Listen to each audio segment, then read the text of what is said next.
আসসালামু আলাইকুম। আজকে আমরা দেখব কিভাবে আপনি পারচেজ ইনভয়েসের এগেইনস্টে পেমেন্ট করবেন। এছাড়াও রেগুলার পেমেন্ট ভাউচার এন্ট্রিগুলা কিভাবে পোস্টিং করবেন সেগুলো আমরা আজকে আলোচনা করব। তো শুরুতে হচ্ছে আমরা ভাউচারে চলে যাচ্ছি। এখান থেকে হচ্ছে আমরা F5 এ প্রেস করতে পারি অথবা মাউসে ক্লিক করতে পারি পেমেন্টের মধ্যে। শুরুতে হচ্ছে আপনি পেমেন্ট ভাউচারের ডেট দিবেন। ডেট দেওয়ার পরে এন্টার করবেন। ফার্স্টে হচ্ছে ডেবিট ফিল্ড চলে আসছে। তো এখান থেকে হচ্ছে যদি কারো 2 বাই আসে সেক্ষেত্রে আপনি কনফিগারে ক্লিক করে এখানে হচ্ছে ইউজ সিআরডিআর ইনস্টেড অফ 2 বাই এটাকে ইয়েস করে দিতে পারেন। তাহলে আপনার এটাকে ডেবিট ক্রেডিট চলে আসবে। অথবা কারো যদি শুরুতে পেমেন্ট করার সময় এটা সিঙ্গেল এন্ট্রি মোডে আসে, ঠিক এভাবে আসে, এটাকে আপনি চেঞ্জ মোডে করে ডাবল এন্ট্রি মোড করে নিতে পারবেন।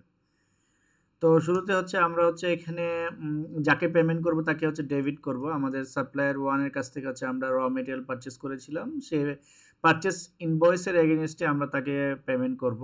তো আমরা সাপ্লায়ার 1 সিলেক্ট ডেবিট করে নিলাম। উনার বর্তমান ব্যালেন্স দেখাচ্ছে যে উনি আমাদের কাছে কত টাকা পাবে। প্রায় 40,52,000 টাকা। এখান থেকে আমরা পার্শিয়ালি উনাকে আমরা 10 লাখ টাকা পেমেন্ট করব। আমরা অ্যামাউন্ট দিয়ে নিচ্ছি। অ্যামাউন্ট দেওয়ার সাথে সাথে মেথড অফ অ্যাডজাস্টমেন্ট একটা অপশন চলে আসবে। এই জায়গাটা খুবই ইম্পর্টেন্ট। এই জায়গায় আমরা যখন কোনো বিলের এগেইনস্টে পেমেন্ট করব তখন আমরা এগেইনস্ট রেফারেন্স সিলেক্ট করব। আর এটা অটোমেটিক সফটওয়্যার ডিটেক্ট করে নিবে বা সিলেক্ট করে নিবে।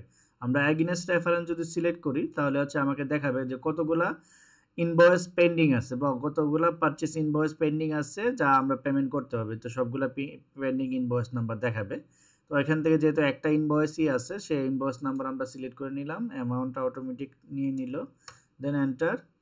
এখানে হচ্ছে ক্রেডিট হবে। ক্রেডিট হচ্ছে আপনি টাকাটা কি ব্যাংক থেকে পেমেন্ট করছেন নাকি ক্যাশ থেকে পেমেন্ট করছেন। যদি ব্যাংক থেকে করেন তাহলে হচ্ছে ব্যাংক লেজার সিলেক্ট করবেন। দেন এন্টার করবেন। যদি ব্যাংকের থেকে পেমেন্ট করেন সেক্ষেত্রে ব্যাংকের কিছু ইনফরমেশন আছে, লাইক হচ্ছে এখানে হচ্ছে চেক নাম্বার দিয়ে দিতে পারবেন, চেকের ডেট দিয়ে দিতে পারবেন। Then enter. এখানে হচ্ছে ভাউচারের আপনি যে রিমার্কস, ন্যারেশন বা মন্তব্য যেটা আপনি লিখতে চান সেটা লিখে দেন এন্টার দিয়ে সেভ দিবেন। সেটা হচ্ছে এটা পারচেজ ইনভয়েসের এগেইনস্টে পেমেন্ট। এছাড়া রেগুলার যে পেমেন্ট ভাউচারগুলো কিভাবে পোস্টিং করবেন সেম একইভাবে হচ্ছে ভাউচারের ডেট দিয়ে নেবেন শুরুতে, দেন হচ্ছে এন্টার দিয়ে আসবেন।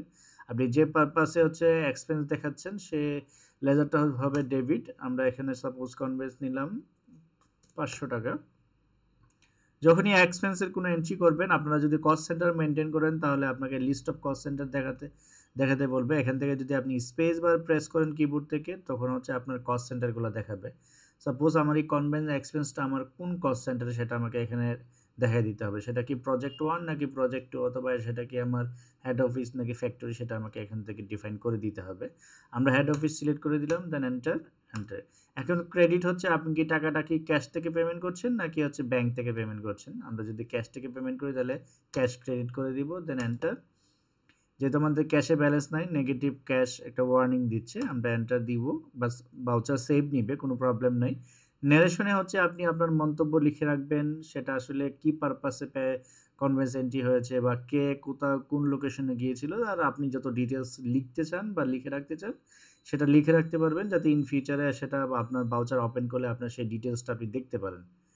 দেন এন্টার দিয়ে সেভ দিবেন। যদি সেই পেমেন্ট ভাউচার আপনি প্রিন্ট করতে চান সেক্ষেত্রে চলে যাবেন হচ্ছে ডেবুকে। ডেবুক থেকে হচ্ছে যে সারাদিন আপনি যা পোস্টিং করছেন বা লাস্ট ডেতে যে সফটওয়্যারে যা পোস্টিং করছেন সবগুলো এখানে চলে আসবে।